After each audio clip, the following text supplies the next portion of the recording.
जय माँ भगवती। श्री दुर्गा सप्तशती 12वां अध्याय। मैं 3 नेत्रों वाली दुर्गा देवी का ध्यान करती हूँ। उनके श्री अंगों की प्रभा बिजली के समान है। वे सिंह के कंधों पर बैठी हुई भयंकर प्रतीत होती हैं। हाथों में तलवार और ढाल लिए अनेक कन्याएं उनकी सेवा में खड़ी हैं। वे अपने हाथों में चक्र, गदा, तलवार, ढाल, बाण, धनुष, पाश और तर्जनी मुद्रा धारण किए हुए हैं। उनका स्वरूप अग्निमय है तथा वे माथे पर चंद्रमा का मुकुट धारण करती हैं। देवी बोली, देवताओं, जो एकाग्रचित होकर प्रतिदिन इन स्तुतियों का मेरा स्तवन करेगा, उसकी सारी बाधा मैं निश्चय ही दूर कर दूंगी। जो मधुकेटभ का नाश, महिषासुर का वध और शुंभ और निशुंभ के संहार के प्रसंग का पाठ करेंगे तथा अष्टमी, चतुर्दशी और नवमी को भी जो एकाग्रचित होकर भक्ति पूर्वक मेरे उत्तम महात्म्य का श्रवण करेंगे, उन्हें कोई पाप नहीं छू सकेगा। उन पर पाप जनित आपत्तियां भी नहीं आएंगी। उनके घर में कभी दरिद्रता नहीं होगी और उनको कभी प्रेमी जनों के बिछोह का कष्ट भी नहीं भोगना पड़ेगा। इतना ही नहीं, उन्हें शत्रु से, लुटेरों से, राजा से, शस्त्र से, अग्नि से, जल की राशि से भी कभी भय नहीं होगा। इसलिए सबको एकाग्रचित होकर भक्ति पूर्वक मेरे इस मातम्य को सदा पढ़ना और सुनना चाहिए। यह परम कल्याणकारक है। मेरा मातम्य महामारी जनित समस्त उपद्रवों और आध्यात्मिक आदि 3 प्रकार के उत्पातों को शांत करने वाला है।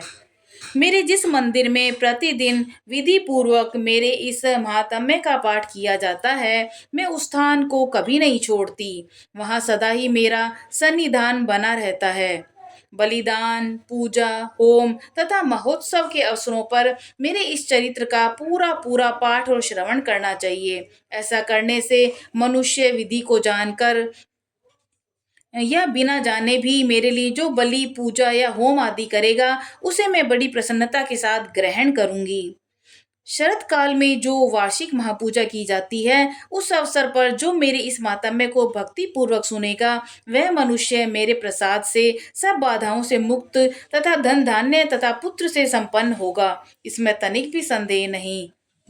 मेरे इस मातम्य से मेरे प्रादुर्भाव की सुंदर कथाएं तथा युद्ध में किए हुए मेरे पराक्रम सुनने से मनुष्य निर्भय हो जाता है।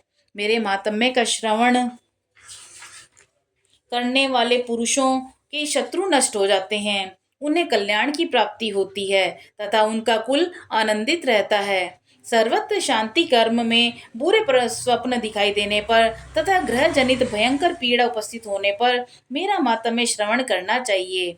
इससे सब विघ्न और भयंकर ग्रह पीड़ाएं शांत हो जाती हैं और मनुष्य द्वारा देखा हुआ दुस्वप्न शुभ स्वप्न में परिवर्तित हो जाता है। बाल ग्रहों से आक्रांत हुए बालकों के लिए यह मातम्य शांति कारक है तथा मनुष्यों के संगठन में फूट होने पर यह अच्छी प्रकार मित्रता कराने वाला होता है। यह मातम्य समस्त दुराचारियों के बल का नाश करने वाला है और इसके पाठ मात्र से राक्षसों, भूतों और पिशाचों का नाश हो जाता है। मेरा यह मातम्य मेरे सामीप्य की प्राप्ति कराने वाला है।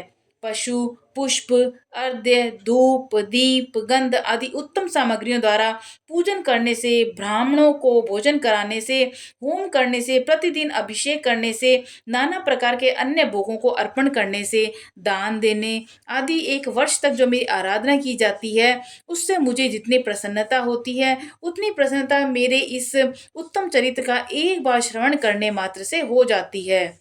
यह मातम्य श्रवण करने पर पापों को हर लेता और आरोग्य प्रदान करता है।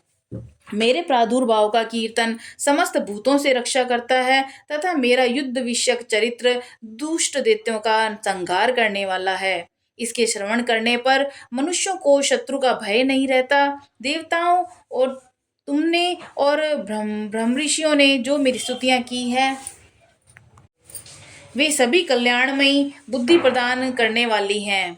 वन में, शून्य मार्ग में अथवा दावानल में घिर जाने पर, निर्जन स्थान में लुटेरों के दाव में पड़ जाने पर, शत्रुओं से पकड़े जाने पर, जंगल में सिंह, व्याघ्र या जंगली हाथियों के पीछा करने पर, कुपित राजा के आदेश से वध या बंधन के स्थान पर ले जाए जाने पर अथवा महासागर में नाव पर बैठने के बाद भारी तूफान से नाव के डगमग होने पर और अत्यंत भयंकर युद्ध में शास्त्रों का प्रहार होने पर अथवा वेदना से पीड़ित होने पर किम बहुना सभी भयानक बाधाओं के उपस्थित होने पर जो मेरे इस चरित्र का स्मरण करता है वह मनुष्य संकट से मुक्त हो जाता है।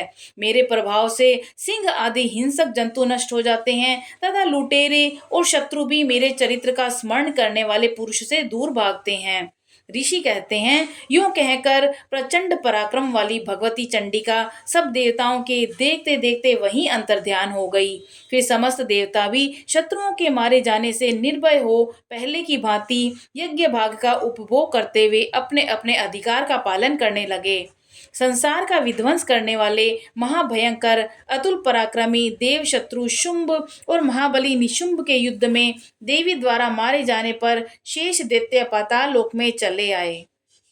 राजन, इस प्रकार भगवती अंबिका देवी नित्य होती हुई भी पुनः पुनः प्रकट होकर जगत की रक्षा करती हैं। वे ही इस विश्व को मोहित करती हैं और वे ही इस जगत को जन्म देती हैं तथा वे ही प्रार्थना करने पर संतुष्ट होकर विज्ञान और समृद्धि प्रदान करती हैं। राजन, महाप्रलय के समय महामारी का स्वरूप धारण करने वाली वे महाकाली ही इस समस्त ब्रह्मांड में व्याप्त हैं। वे ही समय समय पर महामारी होती और वे ही स्वयं अजन्मा हुई भी सृष्टि के रूप में प्रकट होती हैं। वे सनातनी देवी ही समय के अनुसार संपूर्ण भूतों की रक्षा करती हैं और मनुष्य के अभ्युदय के समय वे ही घर में लक्ष्मी के रूप में स्थित हो उन्नति प्रदान करती हैं। वे ही अभाव के समय दरिद्रता बनकर विनाश का कारण बनती हैं। पुष्प, धूप, गंध आदि से पूजन कर कर उनकी स्तुति करने पर वे धन, पुत्र, धार्मिक बुद्धि, उत्तम गति प्रदान करती हैं। इस प्रकार श्री मार्कंडेय पुराण में सवर्णिक मनवंतर की कथा के अंतर्गत देवी महात्म्यों में फल स्तुति नामक 12वें अध्याय पूरा हुआ। जय माँ चामुंडा देवी, जय माँ भगवती। जय माँ भगवती, जय माँ अम्बे, जय माँ चामुंडा देवी। श्री दुर्गा सप्तशती त्रयोदशी अध्याय। सूरथ और वैश्य को देवी का वरदान। जो उदय काल के सूर्य मंडल की सी कांति धारण करने वाली हैं, जिनके 4 भुजाएं और 3 नेत्र हैं तथा जो अपने हाथों में पाश, अंकुश, वर और अभय की मुद्रा धारण किए रहती हैं, उन शिवा देवी का मैं ध्यान करती हूँ। ऋषि कहते हैं, राजन, इस प्रकार मैंने तुमसे देवी के उत्तम महात्म्य का वर्णन किया। जो इस जगत को धारण करती हैं, उन देवी का ऐसा ही प्रभाव है। वे ही विद्या उत्पन्न करती हैं और भगवान विष्णु की माया स्वरूपा उन भगवती के द्वारा ही तुम ये वेश्या और अन्याय विवेकी जन मोहित होते हैं तथा आगे भी मोहित होते रहेंगे। महाराज, तुम उन्हीं परमेश्वरी की शरण में जाओ। आराधना करने पर वे ही मनुष्य को भोग, स्वर्ग और मोक्ष प्रदान करती हैं। मार्कंडेय जी कहते हैं, कौष्टुक जी मेघा मुनि के ये वचन सुनकर राजा सूरथ ने उत्तम व्रत का पालन करने वाले उन महाभाग महर्षि को प्रणाम किया। वे अत्यंत ममता और राज्यापहरण से बहुत खिन्न हो चुके थे। महामुने इसलिए विरक्त हुए वे राजा तथा वेश्य तत्काल तपस्या को चले गए। वे जगदम्बा के दर्शन के लिए नदी के तट पर रहकर तपस्या करने लगे। वे वेश्य उत्तम देवी सूक्त का जप करते हुए तपस्या में प्रवृत्त हुए।